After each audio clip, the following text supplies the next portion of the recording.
segmen Market Buzz kali ini pemirsa kita akan berbincang bersama dengan Muhammad Thoriq Fadila, analis dari Stocknow. Selamat pagi Mas Thoriq. Selamat pagi Mbak Prisa. Thank you sudah join pada pagi hari ini Mas. Kita langsung saja mengulas mengenai indeks harga saham gabungan. Meskipun kemarin meninggalkan level 7.700 yang sudah sempat diuji begitu ya.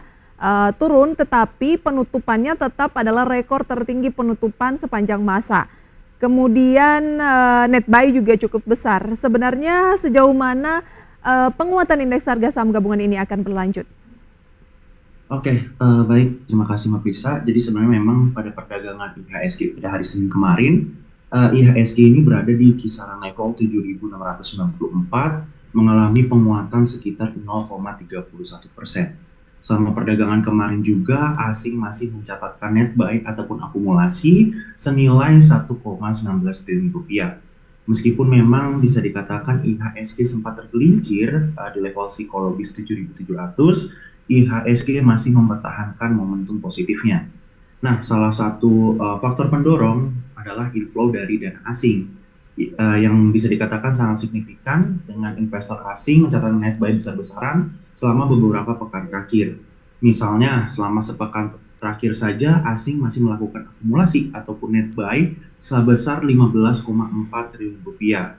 Sebenarnya kenaikan ini memang dipicu oleh kondisi geopolitik ya yang ada di Indonesia, mana menjelang pilkada bisa dikatakan cukup mereda dibandingkan dengan pekan sebelumnya yang dimana terjadi bisa dikatakan demo yang besar-besaran. Nah, dengan kondisi geopolitik Indonesia yang bisa dikatakan kian mereda, hal ini memicu asing untuk melakukan investasi kembali di ke pasar saham Indonesia. Nah, dari sisi global juga, seperti kita tahu ya, ekspektasi terhadap pemangkasan tingkat suku bunga yang dilakukan oleh The Fed ini sebenarnya bisa dikatakan diproyeksikan dilakukan pada bulan September 2024 ini. Ini tentu menjadi katalis positif juga, yang mana bisa dikatakan emiten yang ingin meminjam uang yang tadinya bisa dikatakan wait and see dulu karena suku bunga yang bisa dikatakan cukup tinggi, akhirnya bisa meminjam dananya untuk kegiatan ekspansi. Nah, tentu dengan sentimen-sentimen berikut bisa dikatakan juga memang sebenarnya IHSG ini masih bisa nih untuk berada di area psikologis 7.700. Masih bisa berada di area psikologis 7.700 itu kan memang sudah diupayakan untuk di break begitu ya.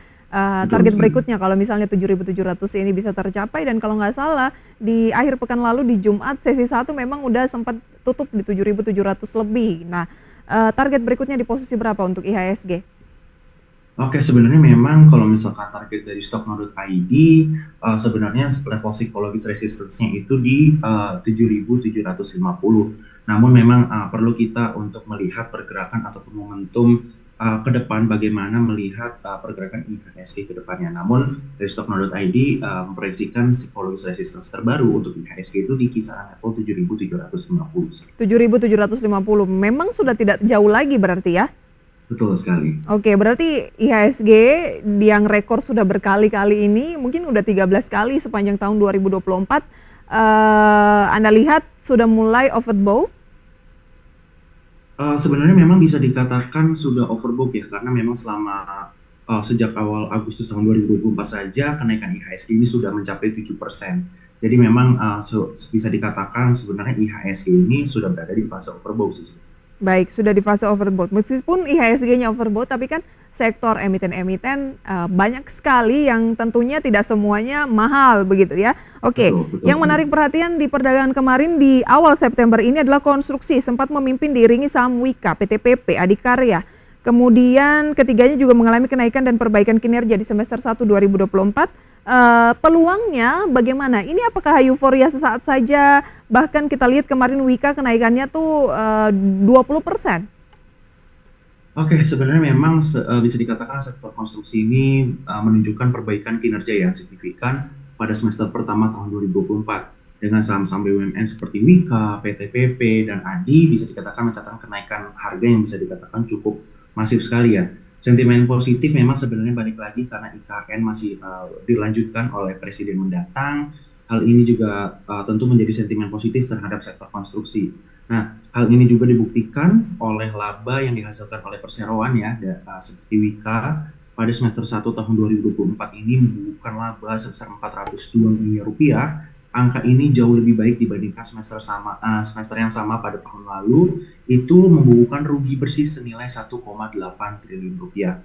Disusul juga dengan PTPP, emiten PTPP pada semester 1 tahun 2024 itu membukukan laba bersih senilai 147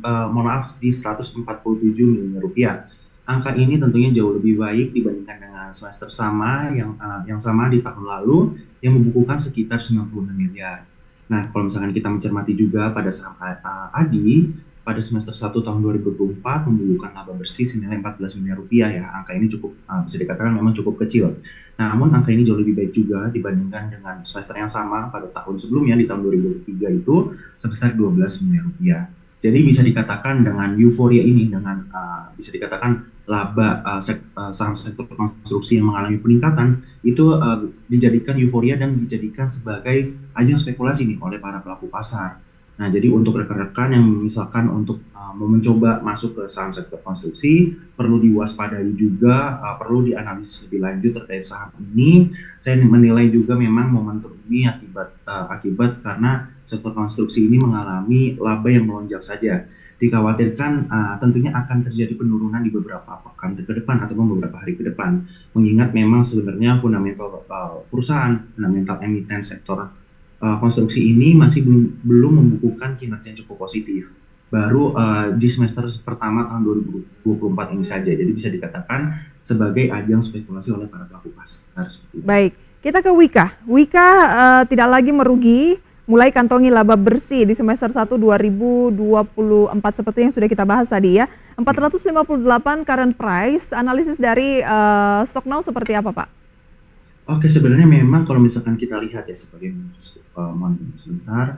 Sebenarnya kalau misalkan kita lihat secara teknikal ya, sebenarnya Wika ini masih berada di atas MA5 ya. Sebenarnya untuk jangka pendek sebenarnya masih cukup bagus ya untuk di harga 458. Dan terlebih lagi memang kalau misalkan kita lihat dari volume perdagangan kemarin juga volume beli ini masih terbilang cukup tinggi juga. Lalu net foreign buys di tiga hari terakhir ini mencapai 24,2 miliar rupiah.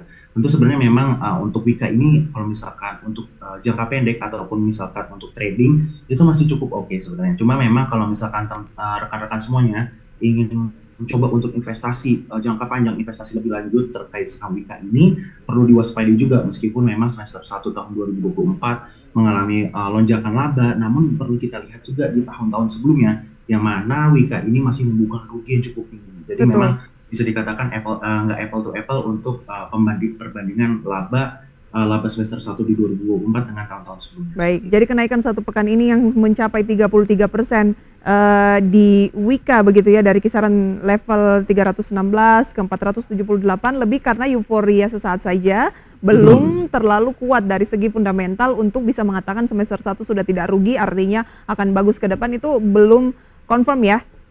Belum. Kita harus melihat juga bagaimana nanti kinerja di semester 2 serta laporan laba rugi anual ataupun di tahun 2024 mendatang. Nah, rekomendasi Anda saat ini untuk Wika lebih ke apa nih? Apakah dihindari dulu, cicil beli, atau buy on weakness, beli di harga bawah, atau bagaimana?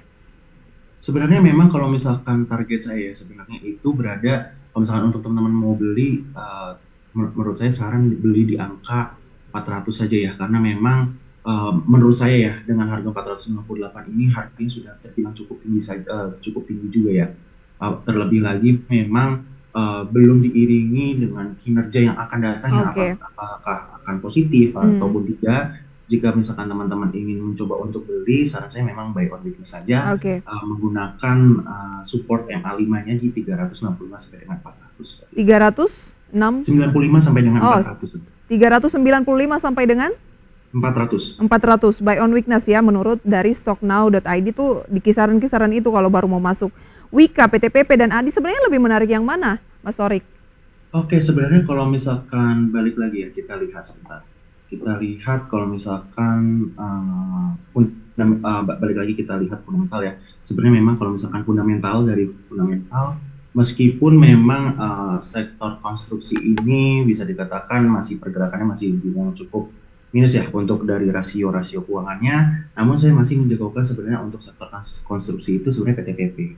Meskipun memang bisa dilihat juga pada semester 1 tahun 2024 itu laba yang dihasilkan cukup kecil ya dibandingkan dengan Wika. Namun kalau misalkan kita lihat dari net profit margin secara kuartal itu terbilang masih cukup bagus juga di kisaran 5 sampai dengan 6%. Lalu kalau misalkan kita lihat return on equity secara annual itu PTPP sebenarnya masih cukup baik di 4,47% dibandingkan dengan annual di saham Wika itu di minus 39,87%.